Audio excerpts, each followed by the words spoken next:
Hey guys, welcome back JD Computer Design Classes. Myself Jyoti Durga. How are you all? I hope you all fine. So today I'm going to teach you MS Word. In last lecture you have learned lot of things about MS Word. I hope आपको अभी तक सब कुछ समझ में आ चुका होगा और आपको ने वीडियो को लाइक करना तो बिल्कुल नहीं भूला होगा. So don't you forget to subscribe my channel and like my videos and also share with your dear and near ones. I hope. Okay, so here I'm going to teach you MS Word, Microsoft Word. You know that how to open, how to close, how to save, how to do lots of things. So today I'm going to teach you in MS Word. Let's guess the topic is home. Yeah, in last lecture we have learned in home for what is this bold, italic, underline, font style, font size, how to do color in the font, so how to give headings, how to give upper cases and how to do alignments. So आज हम करेंगे कुछ नया करते हैं. तो सबसे पहले हम लोग स्टार्ट करते हैं फॉर्मेट पेंटर से.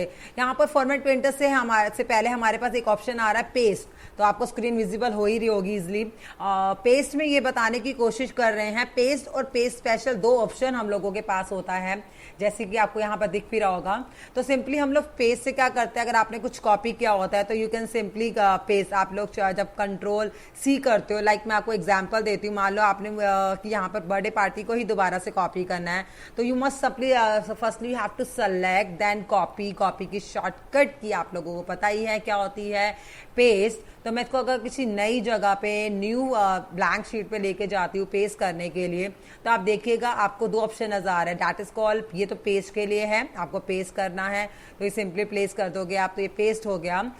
एक पेस्ट स्पेशल में ऐसा होता है कि कुछ हम लोग यूनिकोड या यूनिट टेक्स्ट यूज करते हैं जिसके लिए हम लोग पेस्ट स्पेशल यूज करते हैं. आपको दिख रहा होगा अगर आपको कुछ फॉर्मेटिंग के साथ अपने किसी भी डॉक्यूमेंट्स को लेके आना है या पिक्चर के साथ लेके आना है, तो हम लोग पेस्ट स्पेशल कभी कभार यूज करते हैं. कि जैसे कि कभी कभार हम लोगों का सेम पेस्ट करने से वो वैसा फॉर्मेट नहीं आता तो प्रॉब्लम आती है, हमें वैसा ही फॉर्मेट चाहिए होता है, तो you can use paste special.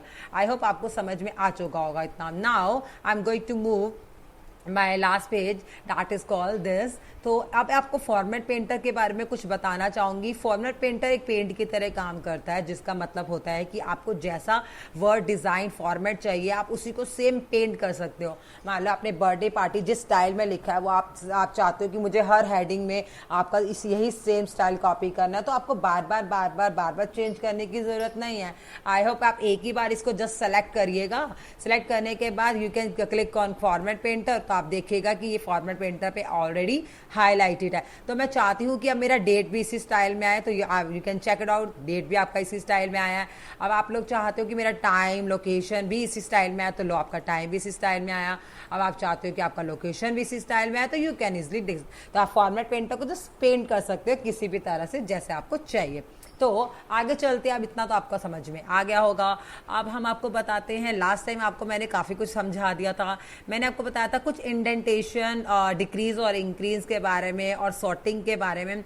तो सॉर्टिंग तो आप लोगों को पता है कि अगर मैं आपको एक नए पेज में बताना चाहूँ सॉर्टिंग क्या होती है, तो हम लोग देखते हैं. Simply if you write down the counting here, sorting तो आपको पता है. If you want alphabetic order, if you want numbering in the ascending and descending order, तो आप लोग ये sorting यहाँ पर यूज कर सकते हैं. आपको एग्जांपल प्रैक्टिकली करके दिखाती हूँ. sorting मतलब क्या होता है, आपको असेंडिंग या डिसेंडिंग ऑर्डर में यूज करना है. तो अगर आपने यहाँ पर लिखा ABCD 1 2 3 4, तो मैंने इसको सेलेक्ट किया और मैं sorting पे गई, तो आप देखिएगा यहाँ पर उसने नंबर को असेंडिंग में लिखा. असेंडिंग में तो है ही, मैं डिसेंडिंग में कर देती हूँ, तो आप देखिएगा आपका डिसेंडिंग. अगर मैं आपको एक दूसरे पेज में बताऊं तो आपको ज़्यादा अच्छे समझ में आएगा. तो इंडेंटेशन के अंदर आप क्या करते हैं, इंक्रीज या डिक्रीज कर सकते हैं अपने अलाइनमेंट्स को, जो आपके लेफ्ट हैंड साइड पे जितना एरिया होता है. तो आप देखिएगा, आपको दिखेगा अभी. अगर मैं इसको यहाँ पर आप देख रहे हैं, जब मैं इंडेंटेशन करूँ तो ये राइट की तरफ जा रहा है. राइट आप देख रहे हैं इंडेंटेशन हो रहा है. जब मैं लेफ्ट पे क्लिक कर रही हूँ तो ये लेफ्ट की तरफ जाएगा. तो ये इंक्रीज या डिक्रीज इंडेंटेशन होता है. आपस में आपका मार्जिन जो लेफ्ट कॉर्नर्स पे जो आपके मार्जिन आ रहे हैं रूलर पे, उसको एडजस्ट करता है, उसके इंडेंट को एडजस्ट करता है. ठीक है।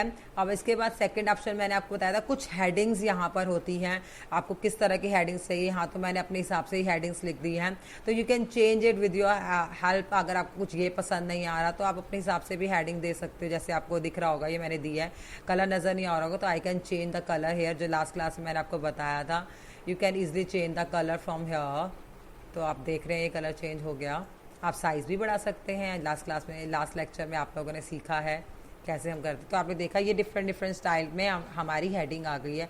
तो आपको जैसे चाहिए आप अपनी हेडिंग को अपने हिसाब से चेंज कर सकते हैं। इस चॉइस इज योर्स। ठीक है, ये तो हमारे पे बहुत सारी अलग अलग तरह की हेडिंग्स आ गई। आप देखिएगा आपको नज़र आ जाएंगी headings, there different style for heading. अब फाइंड एंड रिप्लेस क्या होता है, अगर आपको कुछ फाइंड आउट करना है, मान लो मैं कंट्रोल F करती हूँ और मुझे यहाँ पर कंट्रोल F जैसे ही करा, आपने देखा नेविगेशन ओपन हो गया। यहाँ पर मैंने लिखा गांधी।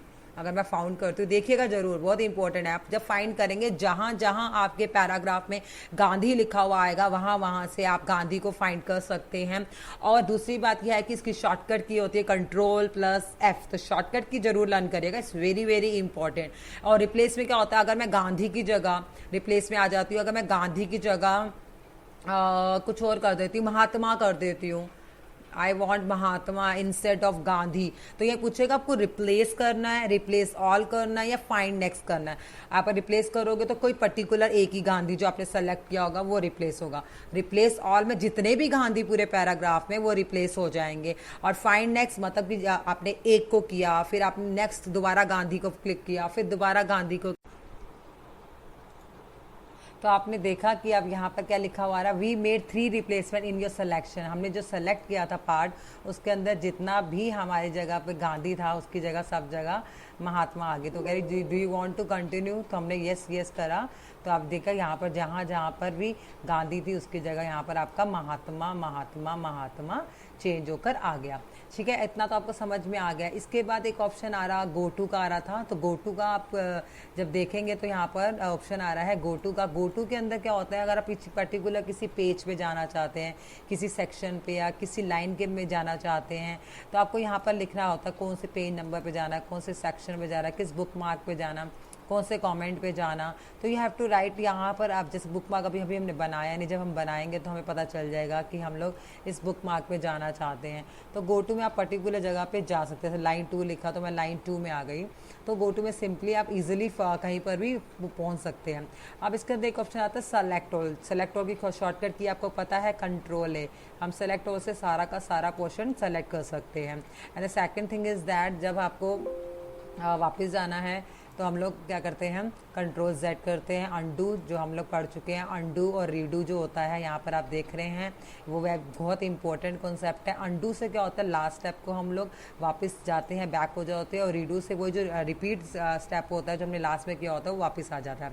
तो सेलेक्ट ऑल आपने देख लिया, सेलेक्ट ऑल में सब कुछ पूरा का पूरा ओवरऑल सेलेक्ट हो जाता है। Select text with similar formatting, जो सेम फॉर्मेट वाले हैं वो खाली वो सेलेक्ट हो जाएंगे। लाइक ये तो आपको एग्जांपल नज़र में आ ही रहा है। आप जब प्रैक्टिकल करेंगे तो आपको ज़्यादा अच्छे से समझ में आएगा। अब एक से सबसे इंपॉर्टेंट चीज़ आपको दिखाए थे मैंने, बॉर्डर्स बहुत इंपॉर्टेंट है। जैसे मैंने अभी इसको सेलेक्ट किया, मैं इसी को ले लेती हूँ। यहाँ पर मैंने पैराग्राफ को सेलेक्ट किया, तो ये इंपॉर्टेंट कॉन्सेप्ट है बॉटम बॉर्डर। बॉटम बॉर्डर सबसे नीचे लाइन आ जाएगा। आप देखिएगा, मैं थोड़ा सा जूम कर देती हूँ, आपको ज़्यादा नज़र आएगा। जब मैं यहाँ पर बॉटम बॉर्डर कर रही हूँ तो आप देखिए सबसे नीचे आपको एक ब्लैक रंग की लाइन नज़र आ रही होगी। उसके बाद टॉप बॉर्डर करती हूँ तो सबसे ऊपर आपको एक लाइन नज़र आएगी। यहाँ पर ये देखिए, ये लाइन नज़र आ रही है मुझे भी ब्लैक रंग की, तो आपको नज़र नहीं आएगी। हम बॉर्डर का कभी देने की कोशिश करते हैं। लेफ्ट बॉर्डर, लेफ्ट में लाइन नज़र आ जाएगी। राइट बॉर्डर, राइट में। नो बॉर्डर में कोई लाइन नहीं आएगी। ऑल बॉर्डर में आपको चारों तरफ लाइन आ जाएगी, आगे पीछे ऊपर नीचे। उसके बाद आप देखेंगे आउटसाइड बॉर्डर, तो खाली आउटसाइड में ही लाइन आएगी। इनसाइड बॉर्डर में इनसाइड में लाइन आ जाएगी। तो ये डिफरेंट काइंड ऑफ बॉर्डर है, आप यूज़ करेंगे तो आपको पता चलेगा। बॉर्डर एंड शेडिंग में कुछ शेड्स आते हैं, हम लोग अगर देना चाहते हैं तो ये डिफरेंट काइंड ऑफ शेड्स आती हैं। आपको नन चाहिए, ऑल बॉक्स चाहिए, शैडो में चाहिए, 3D में चाहिए, तो यहाँ पर भी डिफरेंस था, कितना विथ चाहिए, तो आप देखेंगे तो ये आपको नज़र आ जाएगा। ये बॉर्डर, जितने एरिया को सेलेक्ट करोगे वो बॉर्डर यहाँ पर आ जाएंगे।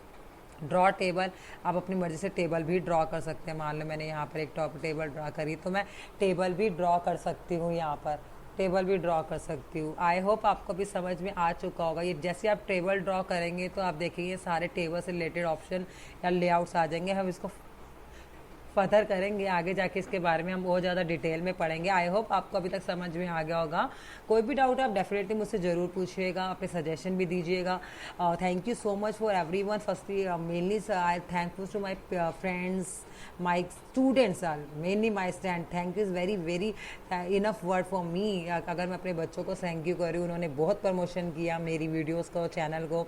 I am really thankful for them, my friends, my colleague. ऐसे ही आप सपोर्ट करती रहिएगा मुझे, ऐसे ही मैं और वीडियोस बना के आपकी हेल्प करती रहूँगी। कोई भी डाउट है ज़रूर पूछिएगा। चैनल को सब्सक्राइब करना मत भूलिएगा, वीडियो को ज़रूर लाइक करिएगा, शेयर भी ज़रूर करिएगा। Bye bye and take care, have a wonderful day. आगे हम नेक्स्ट टॉपिक नेक्स्ट लेक्चर में पढ़ेंगे।